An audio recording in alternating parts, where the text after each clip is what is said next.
Ada banyak orang berkata, kenapa ya Bu, selama kita ada di dunia ini kok banyak masalah? Ya namanya saja dunia, saudara. Kalau kita ada masalah di dunia berarti kita masih hidup. Kalau sudah nggak ada masalah ya berarti kita sudah mati. Orang hidup di dunia pasti ada masalah. Ya memang kami masih ada di dunia, kata Rasul Paulus. Berarti memang kami menghadapi masalah, tekanan, pencobaan. Tetapi di sana yang menarik, dia bilang apa? Ya memang kami hidup di dunia tetapi kami tidak berjuang secara duniawi. Ini menarik, saudara. Orang percaya kepada Kristus, kita harus tahu memang kita ada di dunia. Tetapi perjuangan kita bukanlah perjuangan secara duniawi. Dengar baik-baik, kita ada di dunia, tetapi tujuan kita yang sesungguhnya bukanlah dunia ini, tetapi ada sebuah tujuan kekekalan. Makanya cara berjuang pun kita harus berbeda dengan orang dunia. Ya, hukum Tuhan dan hukum dunia itu selalu bertentangan. Contoh, hukum Tuhan berkata, kalau engkau ingin diberkati, maka engkau harus menabur ya sebanyak-banyaknya supaya engkau menuai juga. Hukum dunia bilang kalau engkau ingin diberkati, ingin kaya, ya tabung sebanyak-banyaknya, jangan keluar-keluar. Perjuangan kita itu bukan perjuangan duniawi. Kalau orang dunia dibuat jahat, orang dunia difitnah, oh dia akan balas, saudara. Ya kalau perlu sampai menuntut di polisi. Kenapa saya tidak terima? Tapi kita yang hidup di dunia, kita anak-anak Tuhan, memang kita masih hidup di dunia.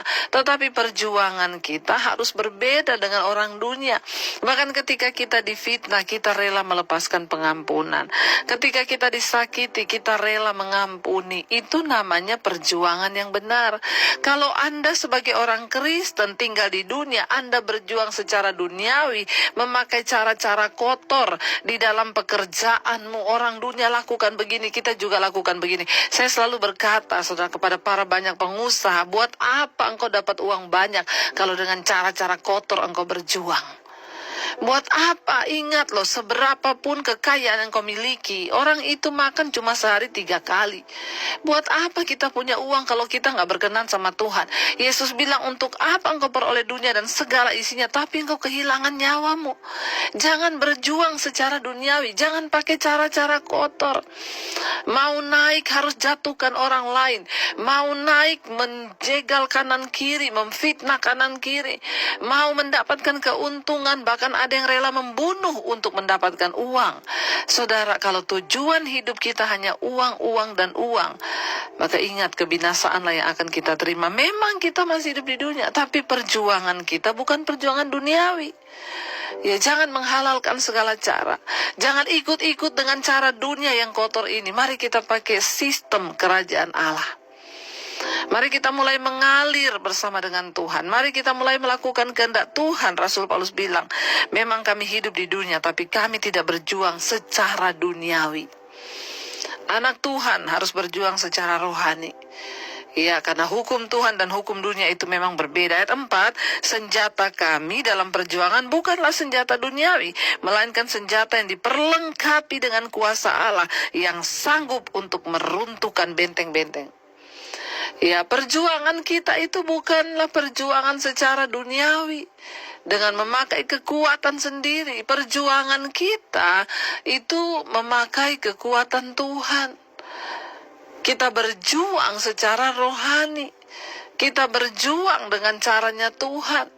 Ya, Rasul Paulus bilang, kami bukan pakai senjata duniawi. Kalau orang dunia memakai senjata duniawi untuk berjaga-jaga supaya hidupnya aman, tapi kita memakai senjata surgawi yang diperlengkapi dengan kuasa Allah.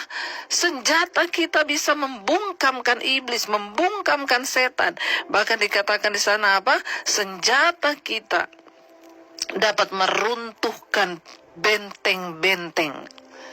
Benteng-benteng apa? Benteng-benteng keangkuhan, benteng-benteng ketakutan, benteng-benteng kekhawatiran, benteng-benteng ya kenajisan, benteng-benteng dosa apapun juga, waktu engkau sungguh-sungguh berdiri dengan kuasa Allah, engkau sanggup menghancurkan benteng-benteng itu. Mulai hari ini perkatakan, aku hancurkan benteng ketakutan, aku hancurkan benteng kekhawatiran, aku hancurkan benteng kegagalan karena setan.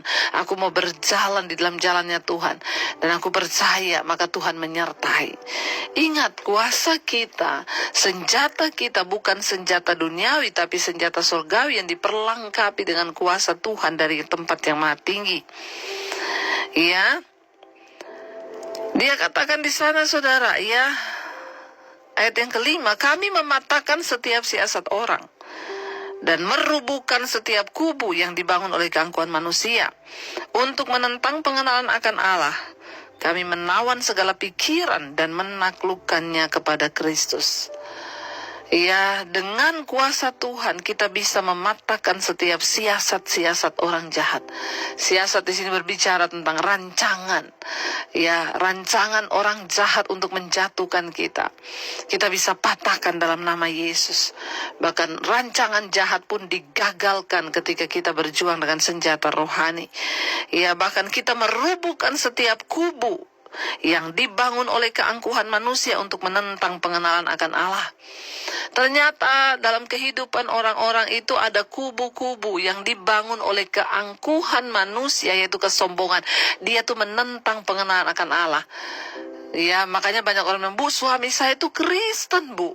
Sudah pelayanan, Bu. Tapi kok enggak bertobat, enggak terima Tuhan. Kenapa? Karena ada kubu keangkuhan yang dibangun oleh kesombongan manusia. Ya, yang menentang akan pengenalan akan Allah secara pribadi. Padahal kita diselamatkan bukan karena kita punya karunia. Kita diselamatkan waktu kita ini mengenal Tuhan secara pribadi. Jadi kita perlu menghancurkan, saudara. Hancurkan kepada anak-anakmu mungkin. Makanya mereka tidak mau terima Tuhan, tidak mau dengar khotbah. Itu ada kubu keangkuhan yang dibangun. Kubu yang dibangun oleh keangkuhan manusia. Kita perlu robohkan dalam nama Yesus.